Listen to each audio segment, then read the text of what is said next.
Coach, there's a saying, if it's not broke, don't fix it. The fact of the matter is, in the second half, DJ Burns was just unstoppable. 10 to 15 from the field, 23 points second half. Just speak on his emergence in your program and just how dominant he's been, just the next play mentality, never give up, playing both sides of the floor. What has he meant to the NC State basketball program? Well, Roy, first of all, he's a dinosaur when it comes to today's center. And what I mean by that is very rarely do you have guys today who doesn't mind playing with their back to the basket. And, most of the centers, even in our league, outside of a couple teams, most of these guys are face-up guys or pick and pop three guys, which is nothing wrong with that.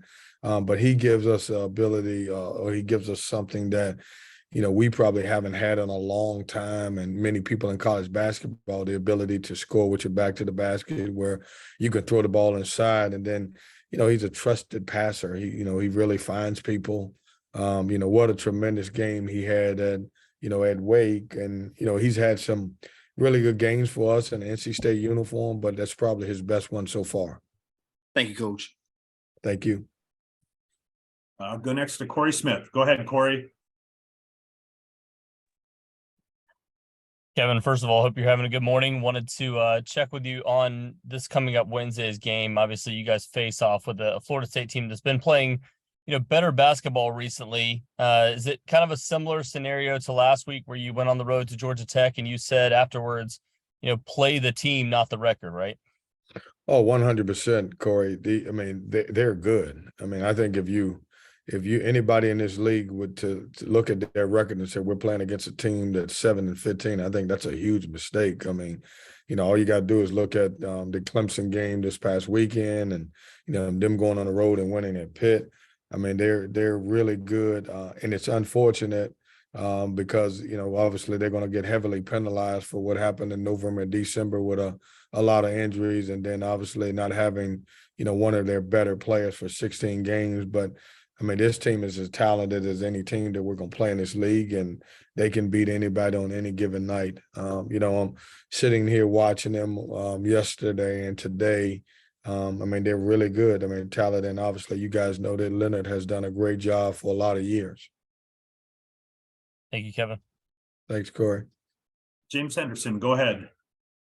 Hey, Coach, hope you're doing well. I got two quick ones for you. I know Royal asked you earlier about DJ. I'm interested in your take. How do you view him? Do you view him as a scorer or a playmaker?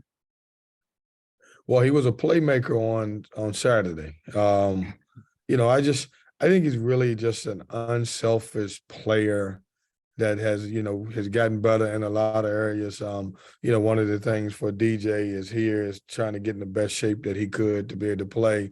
We talked about him scoring, but nobody's talked about he played 33 minutes and was very effective in that game. I think he's both. I think his ability to score the basketball with a soft touch, but I was telling the staff this morning, we don't run Princeton offense, but it's almost like we had to run the offense through him with all of the foul trouble that we had. And, he, won't have a lot of assists, but he's got the one that he does have, or the two that he does have, was very, very effective. And so, he passes the ball, he can score the basketball, and very rarely do you see that with someone his size. And just my other one, I know Dushan and Jack have generally been lumped together from a health standpoint, just coming back. Is one maybe a little further along than the other at this point? I don't know, James. They both have injuries that are so nagging. Dushan's injury was very similar to what he had last year. And so anytime you injure the same body part a couple of times, it takes a little longer. And then, Jack's dealing with the groin. And so, both of those guys at any moment could be ready. And then obviously it just takes, a 5 minute or a different cut a certain way, and it can set them back. But I don't have a timetable for either one of those guys. You're going to hear rumors, or, someone told me, man, Jack's playing against Wake Forest. I was like, well, that's not true, because I'm the head coach. I would know that. And so you're going to hear that all the way until he plays a game or Dushan plays a game. Thanks, Kevin. Thank you. Go to Rob McLam. Go ahead, Rob.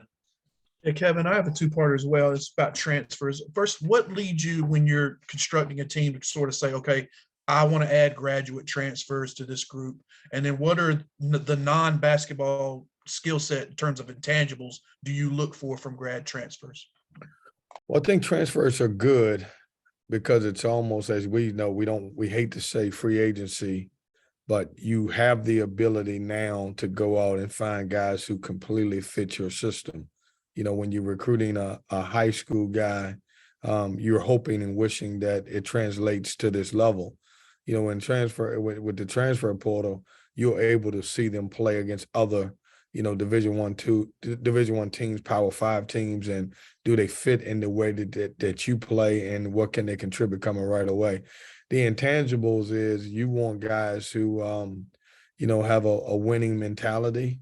For example, I'll give you an example. You know, getting Jarkel Joyner, and I have, you know, 3 other guys who I can use as examples also.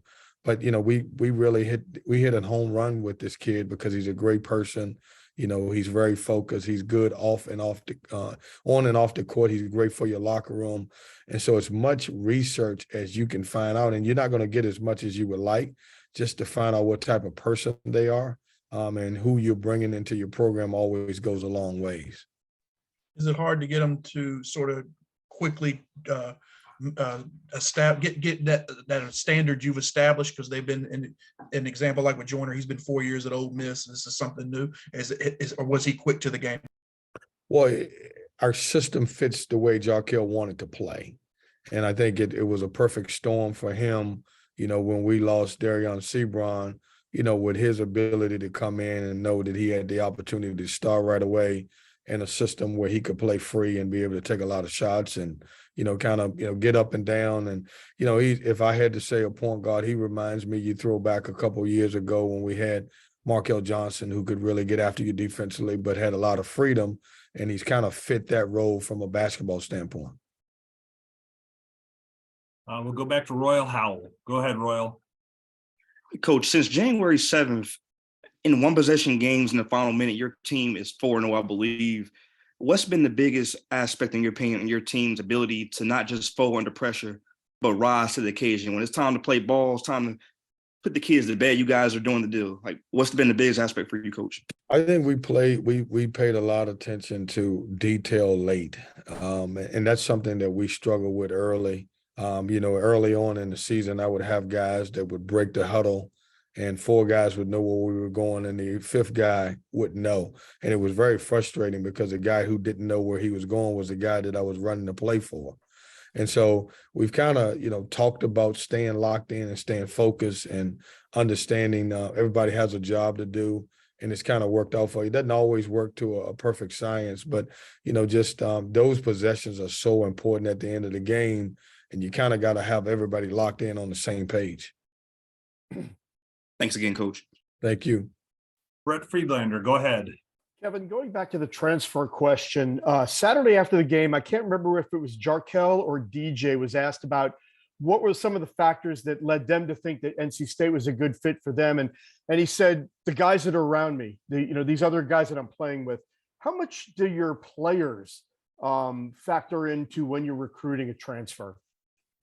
I think it's huge. You think about this team, Brett. We knew we had T-Back. We knew we had Ernest. We had Greg. We had Breon and Casey and EB.